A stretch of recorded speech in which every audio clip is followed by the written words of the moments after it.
제가 여러 차례 신앙이라고 하는 건 뭘까? 믿음이라고 하는 건 뭘까? 믿음이라고 하는 건 성경으로부터 배워야 한다. 근데 이 신앙이라고 하는 것은 여러 차례 제가 문법이라고 말을 했습니다. 신앙은 문법인데 이제 문법이 없으면 믿는 사람들 무법자가 되고 맙니다.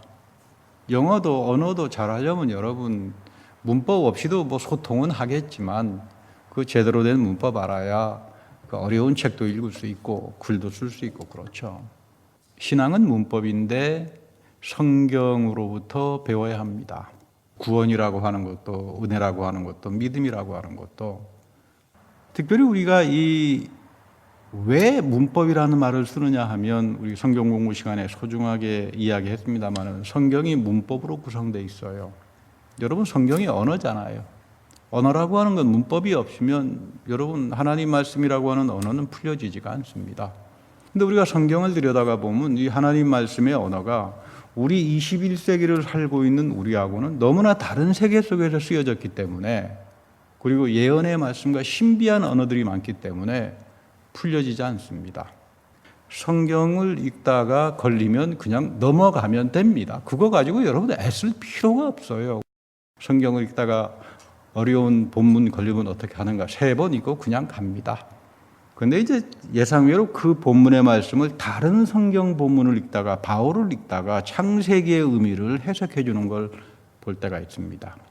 여러분 이 세계를 조금씩 알기 시작하면서 성서 안에 담겨져 있는 하나님의 새로운 신령한 세계가 여러분들에게 와야 여기에서부터 믿음이 뭔지 구원이 무엇인지 기독교인으로서 종교인으로서 나는 어떤 삶을 살아야 하는지 이게 시작이 되는 거예요. 특별히 오늘 성경 공부 시간에 소중하게 배운 게 그러면 성경 전체는 하나님의 은혜의 말씀인데 이 은혜의 말씀이 어떤 코드로 만들어졌는가?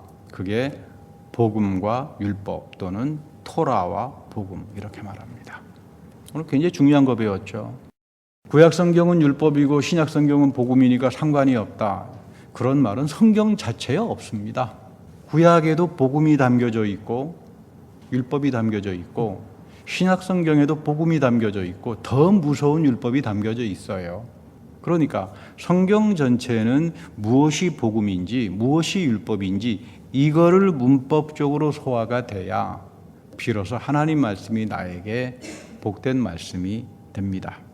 우리 구원이라고 하는 말 가지고 많이 씁니다. 근데 과연 구원이 뭔가? 과연 성경은 구원을 뭐라고 이야기하는가? 이 성경의 구원의 가장 시작이 다시 말하면 성육신이에요. 우리가 크리스마스를 지내고 새해를 좀 준비합니다만 주님께서 육신이 되었다. 말씀이 육신이 되었다. 저는 이 말씀을 읽을 때마다 굉장히 넘치는 감동이 있어요. 말씀이 사람이 되지 않았습니다. 우리는 말씀이 예수님이 됐지 이렇게 생각하지만 성경은 그렇게 말 안 합니다.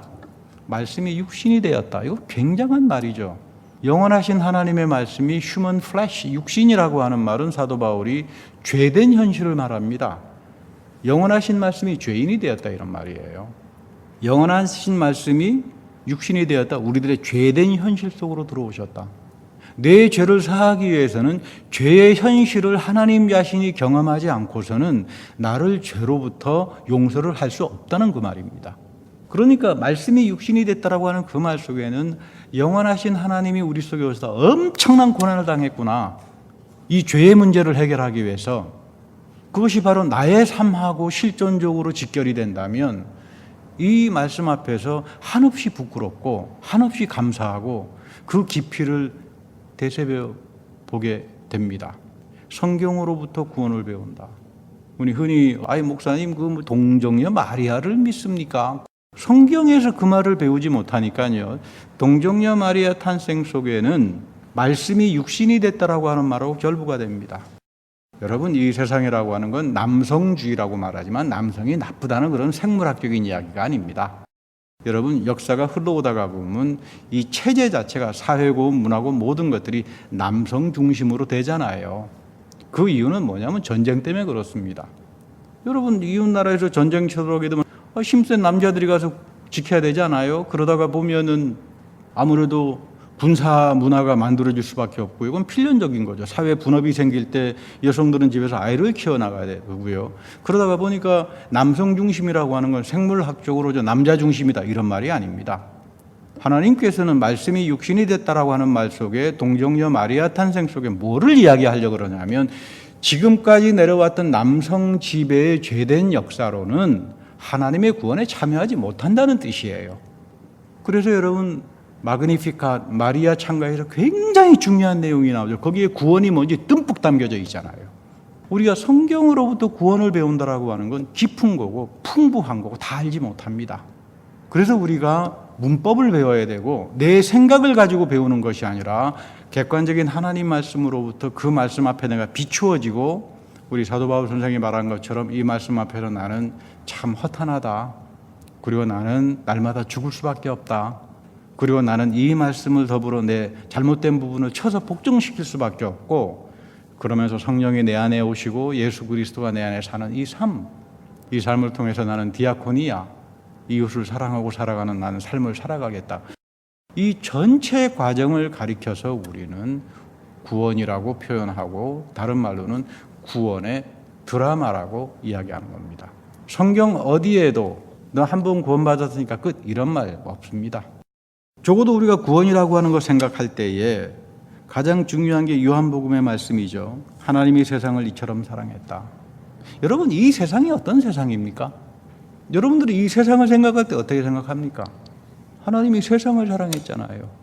이 세상에는 문화가 들어와 있고 다른 종교들이 들어와 있다고요. 하나님이 사랑하니까 나도 같이 사랑합니다. 뭐 잘못됐습니까? 하나님이 세상을 사랑했다. 독생자를 주셨다. 나의 외아들 이런 개념이 아닙니다. 독생자라고 하는 말은. 이 표현은 성경에서 이야기할 때 하나님으로부터만 낳음을 입을 수 있는 분, 비같은이라는 말을 쓰죠. 사람의 용어에서는 우리 오늘 애 낳았어요 할 때 비같은이라는 말 쓰지 않잖아요. 신적인 낳음을 입으신 분, 왜 독자, 뭐 독생자 이렇게 표현했지 원래 본 뜻은 신으로부터 낳음을 입으신 분이란 뜻이에요. 그러니까 영원하신 하나님의 아들이다 이 말이죠. 요한복음 1장 1절에 그러잖아요. 태초에 말씀이 계셨는데 이 말씀이 하나님과 함께 계셨던 이 영원하신 말씀, 신적으로 낳으심을 입은 이 독생자를 주셨기 때문에 하나님 자신을 주셨다 이 말이에요. 그를 믿는다. 그 하나님을 믿는 자마다 멸망하지 않고 영원한 생명을 얻게 될 것이다. 굉장히 중요합니다. 우리는 예수 그리스도를 믿어요. 하나님을 믿습니다. 근데 과연 우리는 예수 그리스도를 어떻게 믿고 있는가?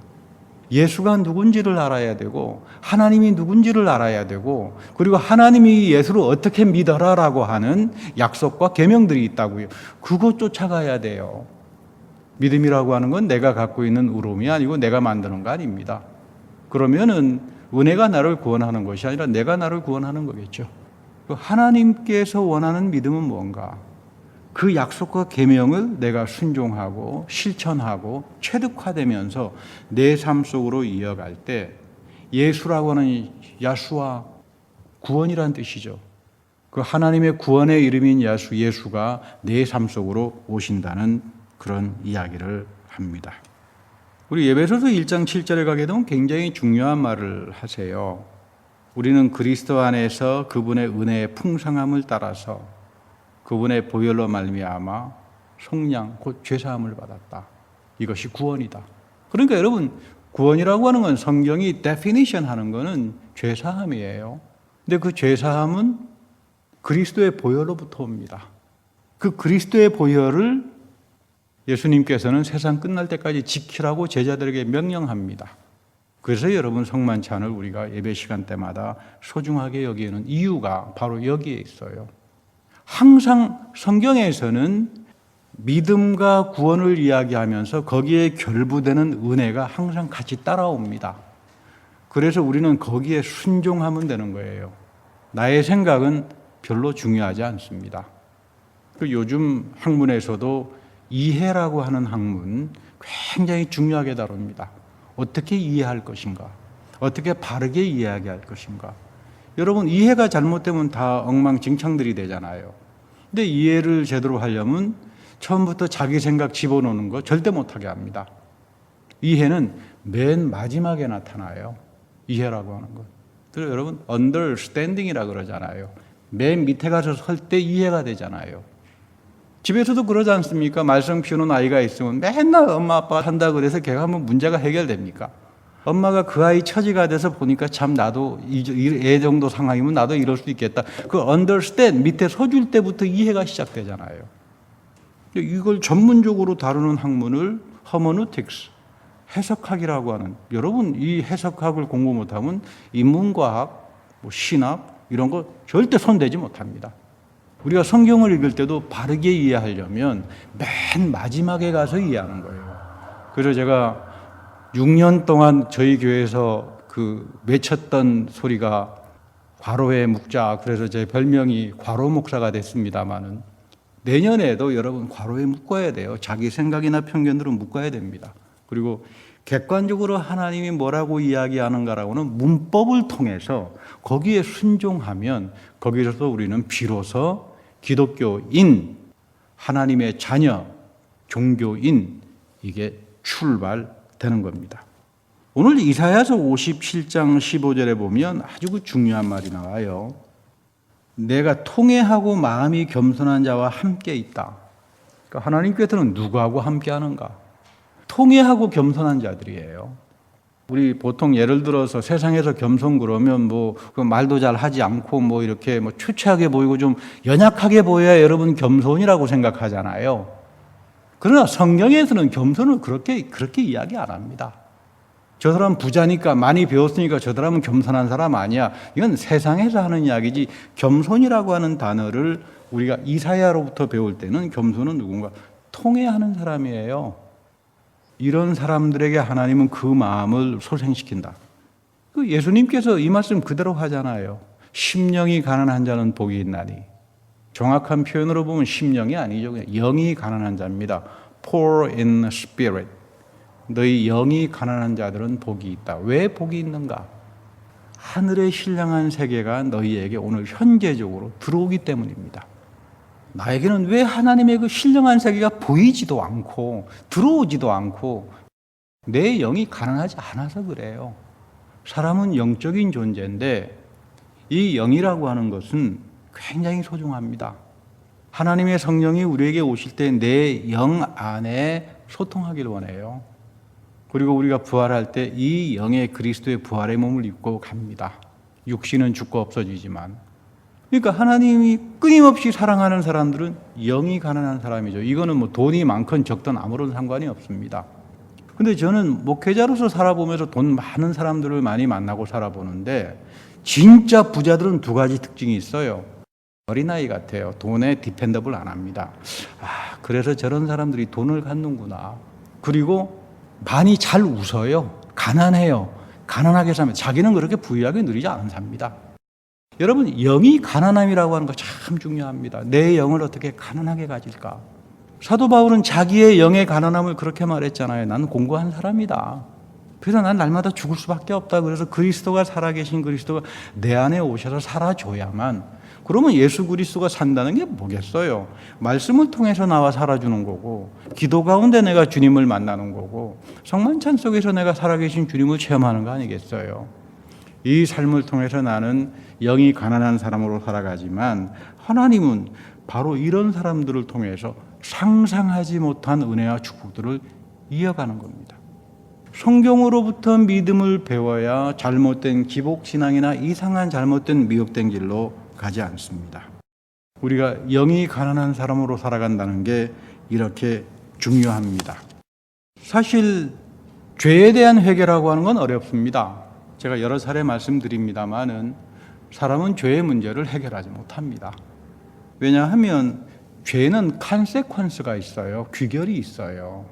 제가 여러 차례 말씀드리지만 죄를 지으면 이게 부메랑으로 돌아옵니다. 그러니까 여러분 죄라고 하는 거를 심각하게 생각해야 돼요. 그래서 영원하신 하나님의 아들이 휴먼 플래시, 육신이 된 겁니다. 근데 해결이 안 되니까. 여러분 가장 대표적으로 다윗 죄 짓고는 아주 풍지박살이 나잖아요. 그 죄에 대한 귀결 때문에. 그리고 여러분 죄는 짓게 되면 더 하고 싶어져요. 아담도 하와도 뱀의 음성을 들어보니까 그 얼마나 달콤하고 유혹이 좋습니까? 그러니까 여러분 이 죄가 컨세퀀스를 준다. 이 귀결을 가져온다 이 말이에요. 바세바하고 놀았더니 그 다음에는 우리아를 죽이게 되죠. 이게 죄가 점점 가잖아요. 이게 가속도로 붙기 시작하는데 나중에는 이 일로 인해서 아들 앞에 쫓겨나죠. 도망다니면서 그 온갖 수모를 다 당하죠. 근데 다윗의 위대한 점이 한 가지가 있어요. 저는 성경을 읽으면서 다윗보다는 오히려 사울이 더 남자 같고 죄에 비하면 사울은 그렇게 큰 죄를 진 것 같지 않아요. 다윗에 비하면. 근데 사울에게 없는 한 가지가 있습니다. 다윗에게. 그게 위대함이에요. 시므이가 와서 온갖 저주를 하고 나쁜 놈하고 했을 때 옆에 있는 장수들이 부하 장수들이 죽이려고 그랬을 때 죽이지 못하게 합니다. 하나님이 저자를 통해서 지금 나에게 말씀하는 거다. 여러분 이게 하나님의 음성 듣는 겁니다. 토요하는 그 하나님의 음성 사건들을 통해서 듣죠. 사건들을 통해서. 알버트 슈바이처가 그 잘 나가던 그 알사스 로렌에 있는 그 잘 나가던 집에서 하루는 아프리카에서 온 편지 한 장 때문에 다 던져놓고 람브레네로 돌아가잖아요. 그걸 여러분 소명이라고 해요. 하나님이 부르셨다. 여러분들 지금 이 자리에 앉아있는 게 하나님의 음성의 부르심을 듣지 않고는 와서 앉아있지 못합니다. 그렇지 않습니까? 우리는 늘 하나님의 음성을 듣고 살아간다고요. 문제는 그거를 소중하게 여기는 사람들이 듣는 거지. 리스닝 하트를 가지고 레부쇼마 듣는 마음이죠. 경청하는 마음이죠. 이게 여러분 사무엘이 구했던 지혜잖아요. 이 경청하는 마음, 레부쇼마 이것이 여러분 옥토밭이잖아요. 이것이 겸손한 사람들이잖아요. 듣는 마음을 갖는 사람들 하나님 앞에서 통회하잖아요. 하나님 말씀을 들을 줄 아니까 누가 회개하라고 하지 않더라도 회개하잖아요. 죄라고 하는 게 여러분 끔찍한 겁니까? 그렇지 않습니다. 죄는 빗나감이에요. 하마르티아라고 그러죠. 하나님 말씀에서 빗나갔으면 이건 하나님께서 죄로 여기는 거예요. 그러니까 내 양심이 발동하고 내 영이 가난하니까 자기 반성을 하는 사람이 되는 거예요. 세상의 학문에서도 self reflection, 자기 반성을 하죠. 자기 반성을 하니까 메디테이션을 하잖아요. 우리에게는 이 self reflection, meditation 이런 많은 단계들을 거쳐서 비로소 가능한 게 회개, 메타노이아인데 회개라고 하는 게 여러분 쉬운 게 아닙니다. 노이아 인식이잖아요. 내 인식 이전으로 돌아가는 거잖아요. 내가 하나님 앞에 설 때 내가 평소에 옳다고 여겼던 것, 내가 무조건 주장했던 이 모든 평소의 노이아 인식이 이전으로 돌아가서 하나님 앞에 서 보니까 이게 몽땅 다 잘못되었던 거로구나. 이것이 회개죠. 이게 메타노이아죠. 내년에도 우리는 끊임없이 죄에 대해서 생각을 해야 되고 어떻게 하면 내가 하나님을 향해서 메타노이아를 하고 살까? 어떻게 하면 내가 영이 가난한 사람으로 살아갈 수 있을까?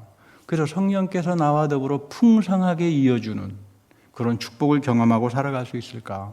이게 아주 중요한 거죠. 바울은 아주 대단히 깊은 심오한 영의 신학자입니다. 지금도 신학계에서는 성서학을 연구하시는 분들은 바울의 그 신학에 바울이 말하는 영에 대해서 이해를 채다 못하고 있어요. 그만큼 영에 대해서 깊은 이해를 가지고 계신 분이에요. 바울은 영혼은, 소울은 죽는다 그럽니다. 그러나 스피릿은 죽지 않아요. 이게 신비한 거죠.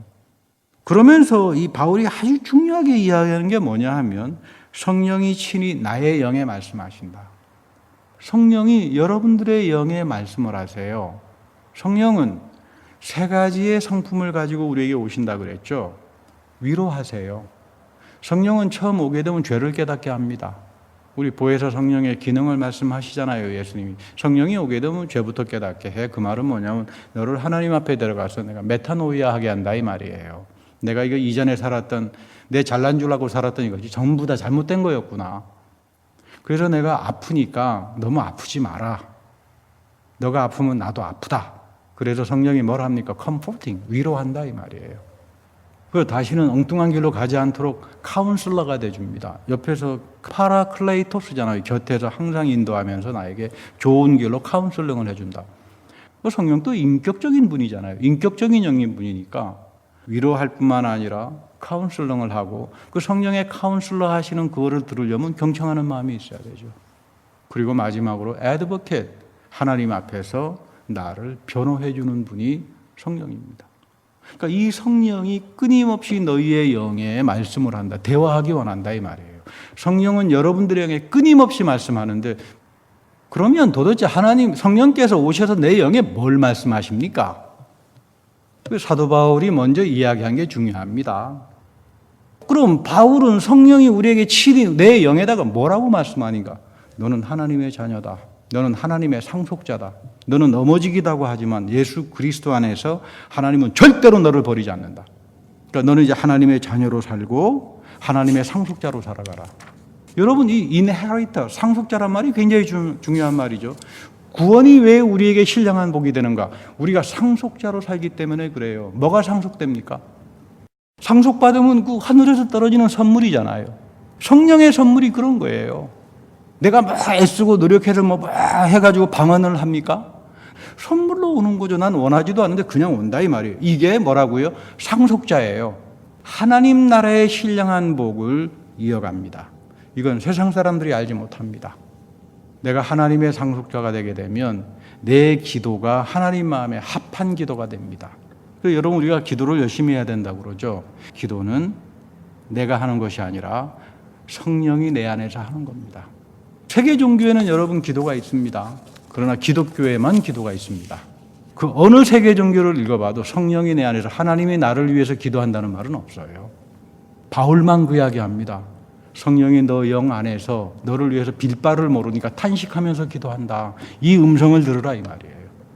그러니까 우리가 성령을 항상 간구해야 되는 게 하나님 나의 기도 속에 오셔서 내 기도를 하나님 마음에 합한 것으로 만들어가 주십시오. 그러니까 여러분 기도가 깊어지는 사람은 있죠. 자기 기도를 바꿉니다. 처음에 이런 제목을 가지고 기도하다가 자꾸 성령의 탄식하는 음성을 듣다가 보니까 이거 지금 하나님께서 원하는 게 아니로구나. 자연스럽게 내 기도가 바뀌어져요. 이상합니까? 이 표현이? 기도를 통해서 처음에는 뭐 욕심 부리고 지멋대로 하다가 성령이 내 기도를 인도하고 내 대신 기도하면서 내 기도를 바꿔가고 점점점 비슷하게 만들어간다 이 말이에요. 이것이 우리가 마지막으로 사모하고 추구해야 되는 그리스도와의 연합입니다. 이걸 사도 바울은 말하기를 내가 사는 것이 아니라 누가 산다? 그리스도가 산다. 이거 여러분 단순한 말은 아니지만 구원, 우리가 앞으로는 하나님 말씀을 통해서 구원이 갖는 대양과도 같은 깊은 신비와 넓이를 하나씩 깨달아가고 내년에도 여전히 에포케 내 잘못된 편견이나 생각들은 이렇게 묶고 괄호에 묶고 늘 하나님 말씀 앞에 서서 그로부터 오는 하나님의 신령함을 배워서 여러분들의 이해가 깊어질 때 이 사람을 가리켜서 명철한 사람이라고 합니다. 그럼 명철한 사람, 저는 우리 교인들이 똑똑한 사람이 됐으면 좋겠어요. 다 같이 기도하겠습니다. 사랑과 은혜 하나님, 말씀을 통해서 주신 그 구원의 신비와 그 너비와 깊이를 깨닫게 하시고 이 한 해 주께서 동행하고 지켜주셨던 그 은혜를 기억하면서 하나님께서 또한 새롭게 열어주시는 새해에도 주의 말씀과 성령과 예배 속에서 하나님과 더불어 동행하며 늘 하나님의 상속자로 살아가는 귀한 복된 자들이 다 되게 하여 주옵소서. 우리 구주 예수 그리스도의 이름으로 감사하며 기도드립니다. 아멘.